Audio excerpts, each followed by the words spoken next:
प्रेक्षकांनो, तू भेटेशी नव्याने या मालिकेचा 14 ऑक्टोबरचा रिव्ह्यू तुम्ही ऐकत आहात. And I am very sorry या प्रेक्षकांनो, शुक्रवारी मला रिव्ह्यू देता आला नाही.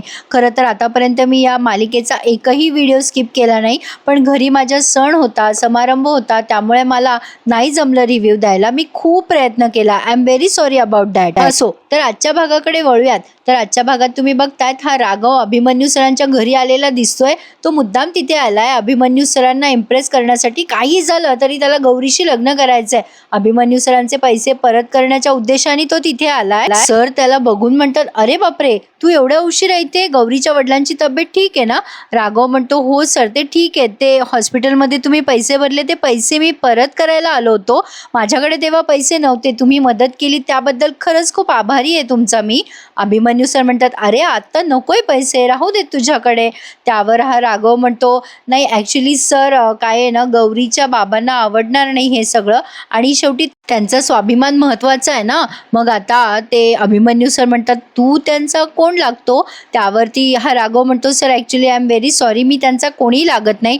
पण गौरीला जेव्हा पहिल्यांदा पाहिलं ना मी, तेव्हा तिच्या प्रेमातच पडलो आणि मग संसाराची स्वप्न रंगवायला लागलो, लग्नाची स्वप्न रंगवायला लागलो. अभिमन्यू सर त्याच्याकडे बघतच राहतात. मग आता लगेच म्हणतो, सॉरी सर, मी काय बोलतोय माझं मला कळत नाही, पण तुम्ही हे पैसे घ्या. अभिमन्यू सर म्हणतात, आता नको रे, नंतर कधीतरी घेईल. गौरीचे वडील अजून हॉस्पिटलमध्ये आहेत, किती खर्च आहे त्याचा अंदाज नाही बांधता येणार ना.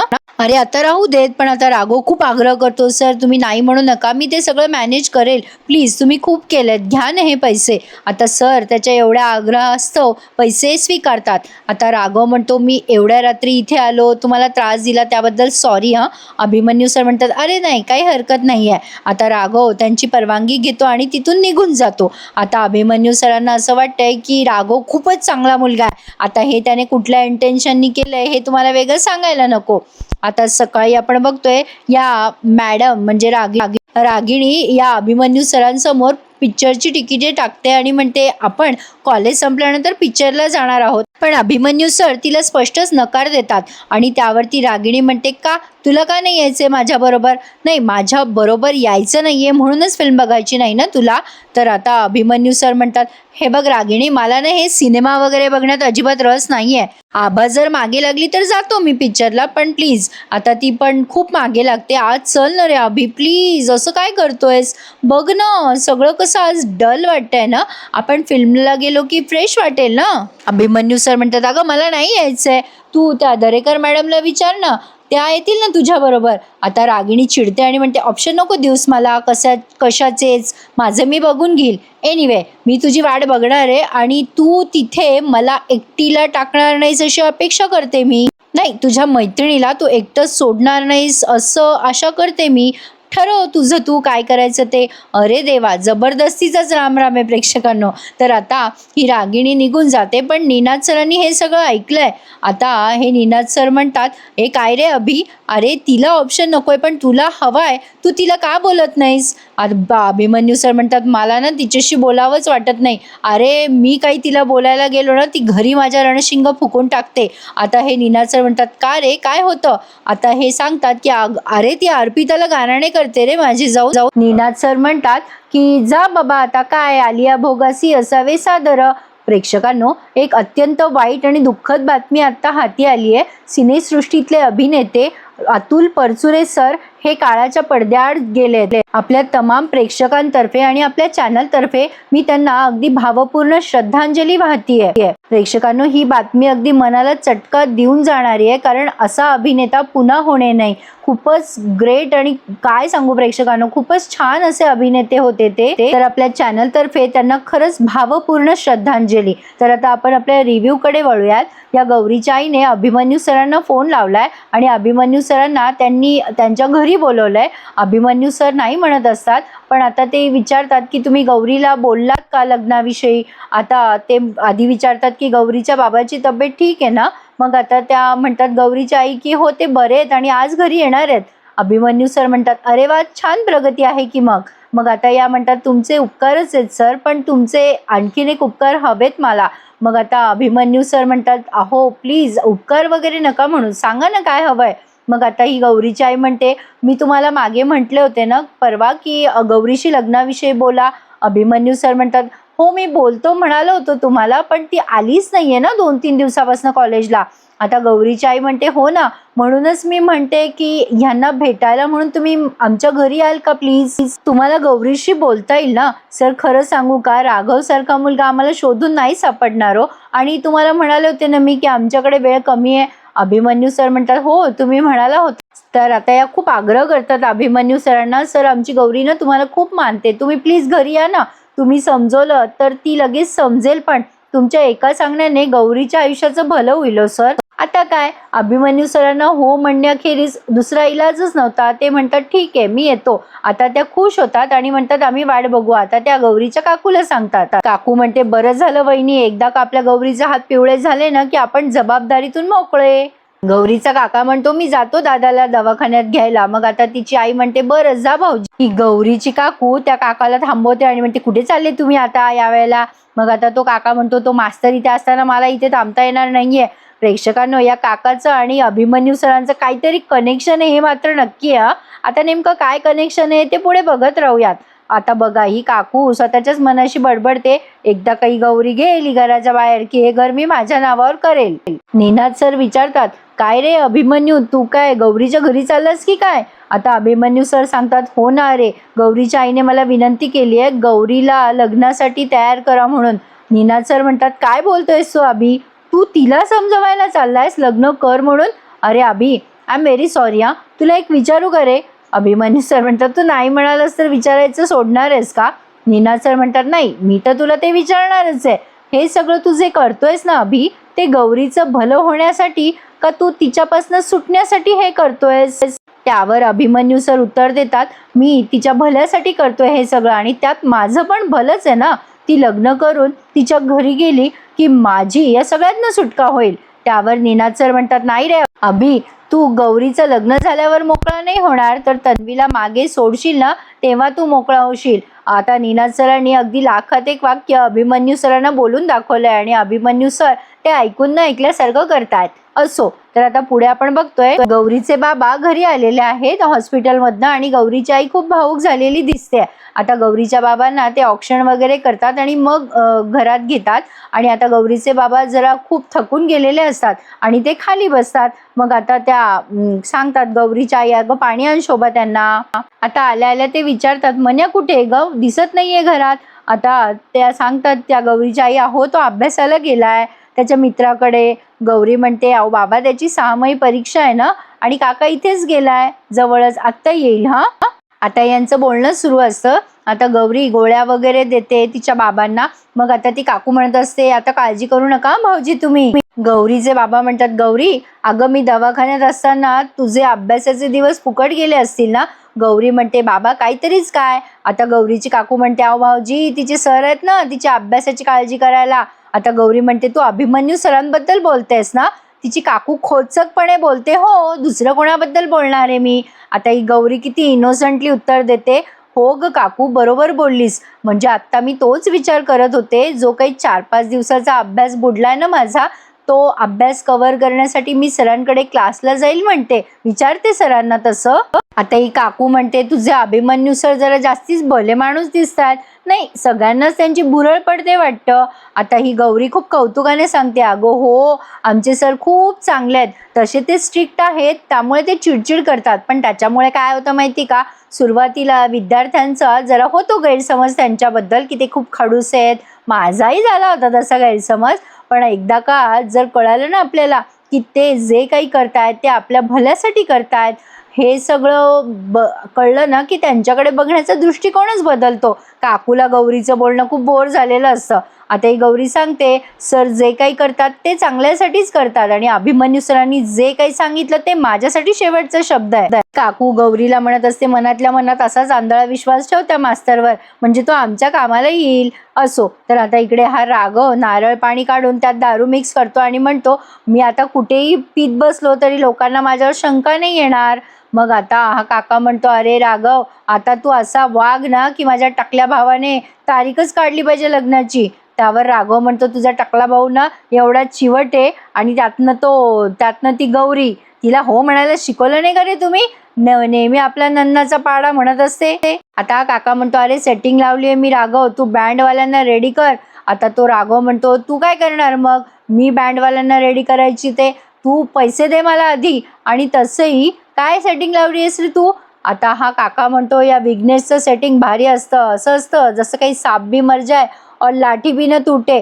आता तो राघव म्हणतो, म्हणजे काय केलंयस तू? आता हा काका म्हणतो, त्या गौरीचा मास्तर आहे ना, त्याच्या खांद्यावर बंदूक ठेवून गोळी चालवणार आहे मी आता. आलाय तो मास्तर घरी. आता हा राघव म्हणतो, काय बोलतोयस तू? त्या मास्तरला तर मी बाटलीत उतरवलाय, 2 in 1 इम्प्रेशन मारू बघ. आणि दोघं मिळून गौरीला बोल्यावर बसवता की नाही बघच. आता तो काका म्हणतो, आता कसं बोलला? एकदा का तिचं लग्न झालं की मग तुला वाटेल तितकी मलाई खायची आहे ती खाय, तुला कोण रोखणार आहे राघव? नाही म्हणजे राघवराव असं मला म्हणायचं होतं. आता तो राघव अगदी उद्धटपणे म्हणतो, या सगळ्याचे पैसे दे रे. आणि आता अजून 2-4 नारळ घेऊन निघून जातो. आता इकडे बघा, गौरीच्या बाबांना आग्रह करत असते गौरीची आई जेवण्याचा. गौरीच्या बाबांची काही इच्छा नसते जेवायची आणि या दोघी मायलेकी आग्रह करत असतात. आता तेवढ्यात तिथे अभिमन्यू सर आलेत आणि अभिमन्यू सरांना बघून गौरीचे बाबा एकदम चक्कर येऊनच पडलेत. आधी तर गौरी शॉक होते की सर कसे काय आले अचानक घरी. गौरी खुश पण होते आणि जरा तिची धांदल उडते. तिला असं वाटतं, हा पसारा उचलू, सरांना जागा कशी करून देऊ, जरा तिची गडबड झाली आहे. ती म्हणते, सर तुम्ही कसे काय आलात? या ना, या आत या ना, प्लीज बसा. नाही म्हणजे या ना, बसा ना. आता गौरी पटकन जागा करते अभिमन्यू सरांना बसवायला त्या सोफ्यावर आणि म्हणते, सर तुम्ही इकडे बसा ना प्लीज. गौरीचे बाबा सारखे अभिमन्यू सरांकडे बघत असतात आणि आता एकदम त्यांना चक्कर येते. आणि आता ती गौरीची आई घाबरते आणि म्हणते, अगं बाई काय झालं तुम्हाला? अचानक काय झालं? आत्ता बरे होतात ना? गौरी आणि तिची आई दोघी मिळून पाणी पाजतात त्यांना. आता ते अभिमन्यू सर विचारतात, काय झालं त्यांना, बरे आहेत ना ते? गौरी म्हणते, हो हो बरे आहेत बाबा. सर तुम्ही बसा ना खाली. आता ती काकू पण म्हणते, अहो बसा बसा सर, आमच्या भाऊजींना असं होत असतं आदनमधनं, बसा बसा. आता ते अभिमन्यू सर तिथे जरा टेन्शनमध्येच बसलेत. आता ती गौरी म्हणते, बाबा बरं वाटतंय ना तुम्हाला? अभिमन्यू सर म्हणतात, काय झालं यांना असं अचानक? म्हणजे सर ॲक्च्युली मी अभिमन्यू राजेश शिर्के आहे, मी गौरीचा सर आहे. आता ते बघतात त्यांच्याकडे आणि म्हणतात, मला ना तुम्हाला कुठेतरी बघितल्यासारखं वाटतंय. आता त्यांना आठवत नाहीये की कुठे पाहिलंय या माणसाला मी. मग आता गौरी म्हणते, बाबा अहो तुम्ही जरा आराम करता का? आता जरा मजा येते. आता ते म्हणतात, गौरी हेच का ते सर आहेत का? ते म्हणजे तसा मी बरा आहे. मग आता गौरी म्हणते, बाबा हो हे सर आम्हाला मराठी शिकवतात ना. आता हळूच त्यांच्या कानात सांगते, हेच ते खडूस सर आहे बाबा. आता ते म्हणतात, गौरी आमची म्हणत असते नेहमी, म्हणजे सांगत असते तुमच्याबद्दल. मग अभिमन्यू सर म्हणतात, काय सांगते? हे खडूस सर आहे असं सांगते का? गौरी घाबरते आणि म्हणते, नाही नाही अहो मी तुम्हाला कधी खडूस म्हणाले? काहीतरीच काय सर. अहो मी तर उलट म्हणत होते की आमचे सर अगदी गरासारखे, म्हणजे फणसासारखे. फणस कसा असतो, बाहेरून काटेरी आणि आतून एकदम गोड, अगदी गरासारखे मऊ आहेत आमचे सर. आता अभिमन्यू सर म्हणतात, ते तर आहेच. आता ते म्हणतात की गऱ्यासारखा काटेरी सुद्धा आहे बरं का फणसासारखा मी. आता गौरी हसायला लागते आणि म्हणते, सरांची विनोदबुद्धी म्हणजे एकदम धारदार आहे बाबा. मग आता अभिमन्यू सर म्हणतात, धारदार देखील आणि काटेरी देखील. आणि आता गौरीच्या बाबांच्या तब्येतीची विचारपूस करतात. एक छानसा सीन त्यांनी दाखवलाय. गौरी म्हणते, बाबा बरे आहेत आता आणि लवकर रिकवर होत आहेत आणि आता बाबा आमचे खूप फायटर आहेत. अभिमन्यू सर म्हणतात, दगदग करू नका आता, गौरी सांगते तसं ऐका. आता तेवढं ती काकू म्हणते, पण आमच्या गौरीची शिस्त कुठे कामी येते? अहो एवढं सांगतायत भाऊजी तरी ऐकत नाही. आता ती पुढे काही विषय काढणार, तेवढ्यात राघव येतो आणि म्हणतो, अरे वा काय हो बाबा काय झालं? जेवायला का नाही म्हणताय तुम्ही? गोळ्यांमुळे ॲसिडिटी होईल तुम्हाला. चला बरं बाबा जेवून घ्या बरं. आता हा असा बिहेव करतोय राघव, जणू काही खूपच त्यांच्या हृदयाच्या जवळ आहे. आता बळजबरी त्या गौरीच्या बाबांना जेवू घालतोय तो. अभिमन्यू सर बघतच राहतात आणि गौरीला अजिबात ते आवडत नाहीये. आता अभिमन्यू सर गौरीकडे बघतात. मग आता हा म्हणतो, अरे बाबा तुम्हाला ना आता कंपल्सरी करायला पाहिजे, तुम्ही वेळेवर खा प्या बरं, जखम कशी बरी होईल तुमची, करा बरं. आता अभिमन्यू सरांकडे बघतो आणि म्हणतो, अरे वा सर तुम्ही इथे? अभिमन्यू सर म्हणतात, हो मी जरा गौरीच्या बाबांच्या तब्येतीची विचारपूस करायला आलो होतो. बरं चला काळजी घ्या मी निघतो. आता लगेच ही काकू म्हणते, अहो राघवराव आले ना, मग आम्हाला काय काळजी? मग अभिमन्यू सर म्हणतात, हो तुमचं बरोबर आहे, चला काळजी घ्या मग, आणि काही लागलं ना तर निसंकोचपणे सांगा, येतो मी. असं म्हणून अभिमन्यू सर निघालेले असतात तेव्हा ही काकू म्हणते, अहो बसा ना सर, चहा तरी घ्या, का निघालात एवढ्या लवकर? आता त्या गौरीच्या आई म्हणतात, सर चहा नाही, आता जेवल्याशिवाय जाऊ नका. अभिमन्यू सर म्हणतात, नाही प्लीज आग्रह नका करू, मी घरी निघालोय आता. मग गौरी म्हणते, सर जेवा ना प्लीज. आता अभिमन्यू सर म्हणतात, नाही मॅडम वाट बघत असतील, मला जायला हवं. आता जाता जाता ते गौरीला म्हणतात, गौरी जरा बाहेर येतेस का, महत्वाचं बोलायचंय. आता गौरी जेव्हा लगबगीने जात असते तेव्हा एकदम हा राघव तिचा हात धरतो. गौरीला जरा भीती पण वाटते आणि विचित्र वाटतं ते. आता राघव म्हणतो, अगं तुझा हात टेबलाला लागला असताना म्हणून धरला. आणि आता गौरीचा हात तो सोडून देतो. असो, तर आता अभिमन्यू सर हे सगळं नोटीस करत असतात आणि आता गौरी अभिमन्यू सरांशी बोलायला म्हणून बाहेर गेली आहे घराच्या. आता गौरी अभिमन्यू सरांशी बोलायला जाते, सर बरं झालं तुम्ही अभ्यासाचा विषय काढलात, म्हणजे मला तुमच्याशी बोलायचंच होतं. आता अभिमन्यू सर तिला बोलता बोलता थांबवतात आणि म्हणतात, अगं ॲक्च्युली ना मला जरा वेगळं बोलायचं होतं, म्हणजे अभ्यासाचं म्हणून नाही, तुझ्या आईशी जरा बोलणं झालं माझं. आता ते जरा थांबतच बोलतात. आता गौरी म्हणते, सर काय बोलताय तुम्ही? आता अभिमन्यू सर म्हणतात, अगं कसं आहे गौरी, आयुष्याचा प्रवास असतो ना तेव्हा काही लोक आपल्या सोबत असतात, काही आपला हात सोडून निघून जातात. अशा वेळेला आपल्या आयुष्याचा प्रवास आपल्याला एकट्याला करावा लागतो ना. आता गौरी विचार करते, बापरे सर जरा जास्तीच इमोशनल झालेले दिसताय, एकट्याचा प्रवास वगैरे. नाही, त्यांना असा विचार करू देणं चुकीचंच आहे. आता अभिमन्यू सर म्हणतात, काय विचार करतेस, मी काय बोलतो ते कळतंय ना तुला? आता ही म्हणते, हो कळतंय ना मला सर. नाही सर, म्हणजे आपण एकट्याने का प्रवास करायचा, नवीन प्रवासी आपल्या आयुष्यात येऊ शकतात ना. आता अभिमन्यू सर म्हणतात, हो मला तुला तेच सांगायचंय, आपण डोळसपणे या सगळ्या गोष्टींकडे बघितलं पाहिजे. आता गौरी म्हणते, हो बरोबर आहे सर, आपण बघितलंच पाहिजे. नाही, कधी कधी आपल्या जवळची व्यक्ती आपल्याला काही सांगत असते तर आपण त्याचं ऐकायला हवं ना. आता अभिमन्यू सर म्हणतात, अगदी बरोबर सांगतेस तू गौरी, जवळचा माणूस आपल्या भल्यासाठी बोलतो हे तुला कळतंय ना गौरी. आता गौरी म्हणते, हो कळतंय ना. मग आता अभिमन्यू सर पटकन म्हणतात, मग तुझं म्हणजे तू तुझ्या आईचं ऐकत का नाहीयेस? अगं गौरी, राघव खूप चांगला मुलगा आहे आणि तुझ्या या आयुष्याच्या प्रवासामध्ये तो तुझ्या सुखदुःखामध्ये सहभागी होईल. म्हणजे बघ ना, तो तुझ्या वडिलांची काळजी घेतोय, तुझ्या आईवडिलांना तो त्याच्या आईवडिलांच्या जागी मानतोय आणि लग्नानंतर तू शिकावंस अशी पण त्याची इच्छा आहे. म्हणजे त्याची काहीच हरकत नाही आहे. आयुष्यात तुला अनेक संकट येतील गौरी, पण तुझ्यावर प्रेम करणारा मुलगा कायम तुझ्या सोबत असेल. हा हे बघ गौरी, एक सांगू का तुला, त्या मुलाला, तुझ्या प्रेमाला तू जप. आता असं बोलल्यानंतर गौरी त्यांच्याकडे बघतच राहते आणि हा भाग इथेच पूर्ण होतो. काय वाटतं तुम्हाला प्रेक्षकांनो, गौरी अभिमन्यू सरांचं ऐकेल का? आणि अभिमन्यू सरांचं आणि गौरीचं लग्न नेमकं कोणत्या सिच्युएशन मध्ये होईल यासाठी बघत राहा तू भेटशी नव्याने. पुढच्या भागात आपण बघतोय, या प्राचार्य मॅडमनी तन्वीचा फोटो फाडून टाकलाय कारण ती येत नाहीये म्हणून. आता या अर्पिताने अभिमन्यू सरांना बोलावून सांगितलंय, बघ ना कोणाचा फोटो आहे, फाडलाय त्यांनी. त्या खूपच रेस्टलेस झाल्या आहेत रे, त्यांना भूक लागली असेल. अभिमन्यू सर काहीतरी विचार करतात. तर आता प्रेक्षकांनो, मालिकेची कथा पुढे सरकत चालली आहे. तू भेटशी नव्याने सोमवार ते शुक्रवार सोनी मराठीवर आणि त्याचा रिव्ह्यू ऐका लगेचच आपल्या चॅनलवर.